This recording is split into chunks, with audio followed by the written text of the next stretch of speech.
Hey boys, welcome back to some spinball and career mode, the second part in this first class match. In the first innings, we got a very good total. We're struggling a bit in the second innings, but it's still a good platform to set up a big chase for the Blues. They only got 222, and we got, what did we get in the first innings? Like 350 odd.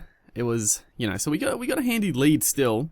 The 3 for 21 is not the ideal start you want. It looks like Stark may have picked up a couple of the wickets here, as he tries a short one straight away there. Usual tactic to us in this career mode so far. We played the short ones pretty well, but 2 for 12. He's been hit around a little bit, but he's picked up the 2 wickets. That's what they needed. The Blues, they're still not out of this game by any means. If they clean us up here, then they're a very, very good chance of chasing a score.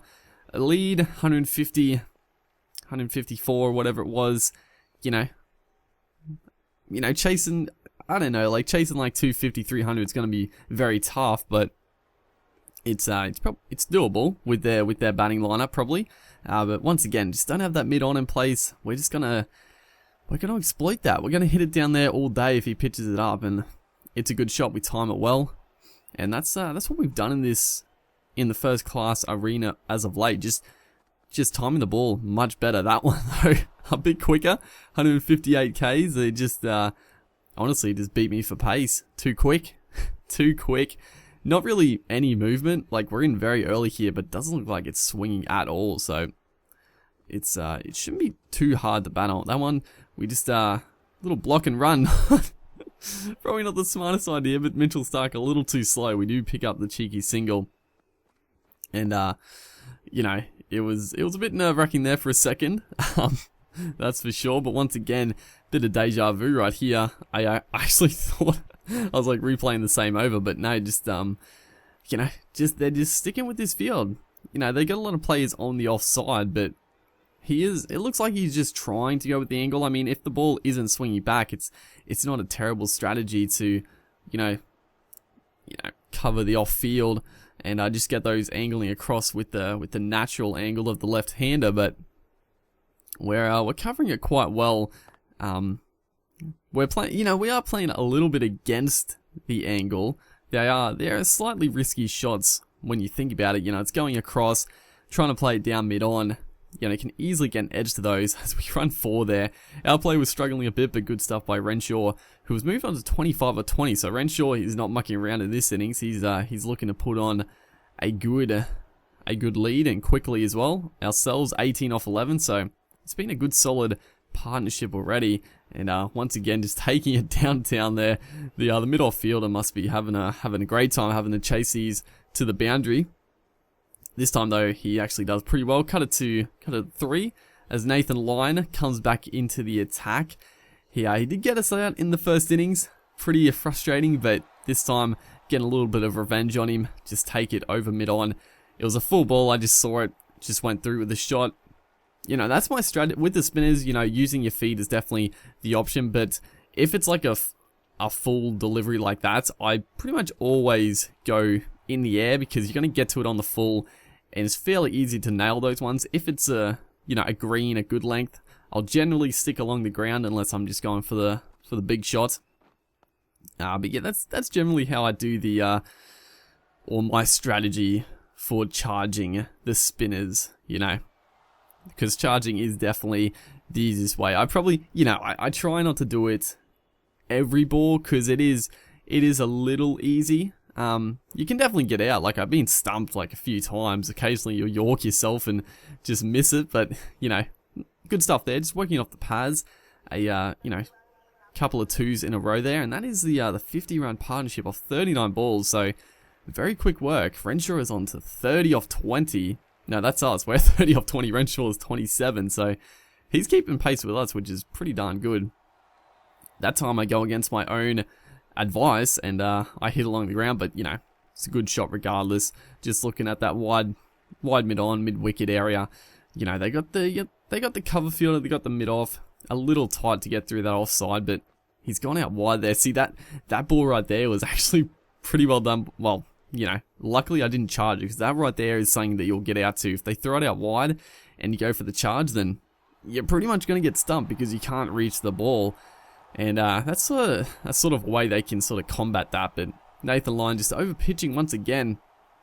Looked like he tried to dart in a little quicker, but just slipped out the hand, it looked like, as we move on to 40. So approaching our second 50 is that time. Going for the cut shot. It gets me out so often, except if it's a full ball like that, the cut shot is very viable. If it's a good length ball, I just got to get in the habit of not playing the cut shot. Some people might make it work and might know the secrets, but if it's a full delivery, then yeah, the cut shot works pretty well. But move on to 44 now. Can we bring it up with the maximum? That's what we try to do, and it doesn't have the carry. I thought it did for a second. The crowd was going up for us, but this is potentially going to be our second 50 in a row here. Unfortunately, we didn't get the 100 in the first innings. I was pretty gutted with that one. We played so patiently and so well, honestly. Just fell short. But that is going to be a very good solid 50. You know, a little bit of a different mode for us, going more aggressive, but 50 off 36. Not not going crazy, but it's a quick 50 off 36 deliveries. Hopefully this time we can turn it into a big one, although I'm not, we lead by 227. I really wasn't that concerned if I get out at this stage, just getting back in. Obviously you want a bigger lead than a bit over 200, but we still got a lot of power to go in the sheds. And right here, a little bit of misplay there. I was just trying to be aggressive, and I stayed back in the crease that time. I thought I could thump this one over the cover fielder. I should have charged it, but the confidence was sky high. I thought I could get underneath it. Just didn't quite time it, and the man comes around from cover. Takes a pretty nice catch at the end there as our wagon wheel. I didn't realize I scored that many on the leg side, honestly. Through mid-wicket, mid-on, just peppering that boundary. But yeah, we do have that good lead. Hopefully we can just push it forward here. Chris Hartley doing pretty well. Gets the 100. He's still going. He gets a mammoth score. I don't think he got out. He got 180 odd not out. And that set us up beautifully this second innings. There's no chance of winning now. We got 414. I am the captain, so I could have declared at any time, but there's still so much time in this game. Chris Hartley, 185. He actually did get out for 219. That's incredible stuff. The old fellow Hartley. Chris Hartley, on a bit of an off-topic note, he is one of the most unlucky cricketers to play the game. He's someone that probably should have been, playing for Australia in, test level. Because they've said for ages that Hartley is probably the best keeper in the game. Well, for the last few years, or even, fair few years ago. Ever since Gilchrist retired, Hartley's been up there as probably, if not the best, and one of the best keepers. And his first class average, I don't know what it is the last couple of years, but I know he used to be up 40, maybe even into the mid 40s. He was an extremely underrated batter. Was that one? The ball just grips there. Go up for the appeal. I thought he might have edged it because it really did grip, but no luck there. It was a good delivery though, so that's good. Can't think of the word, but there we go. We get Curtis Pattinson there, the left-hander. They're no chance of winning, and this is hopefully going to cause. They could obviously defend it, bat out the draw, but hopefully we can clean them up here. Looks like it is gripping quite a bit. It was yeah, it's turning quite sharply, and I do, as you'll see, I go up here because there are some big cracks on this pitch, and it's fairly well directed for our bowling. It might be a touch short, but if we hit that, it could go anywhere. I don't really know how the game, works with cracks in the pitch, whether or not it can bounce a different way or if it just spins a bit more.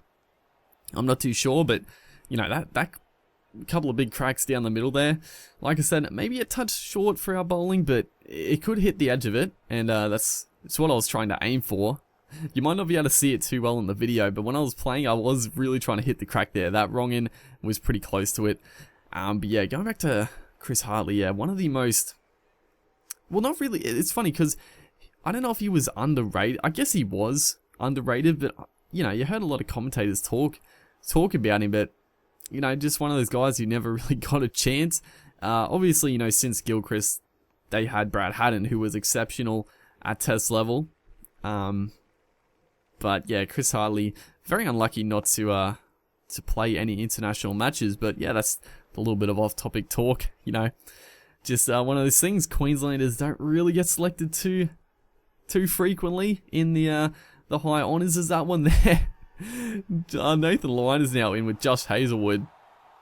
And okay, so we skip over this pretty quickly, and I was pretty shocked that they gave it out. His, like, when I look at it now, his foot was raised, like it wasn't flat on the ground, but I still thought like a bit of his foot was behind the line. Maybe not, but that's okay. And then all of a sudden, the game's done. You know, they were putting on well, not really, we're getting wickets pretty frequently, but we do pick up a 3 for here. We pick up the last 2 wickets in 2 balls, which is nice. And just a well-flighted delivery, just missing that crack, actually. And a nice simple catch for us. So, you know, the game finished pretty quickly, and we flogged them 310 runs. Chris Hartley, man of the match. He got 81 and 185. I mean, he definitely deserved it, although we were pretty good. We got 2 50s, we got 3 for, we got a 1 for. You know, a good overall performance by the team. So hopefully you guys are enjoying the series. Make sure to like if you are, and I'll see you guys next time.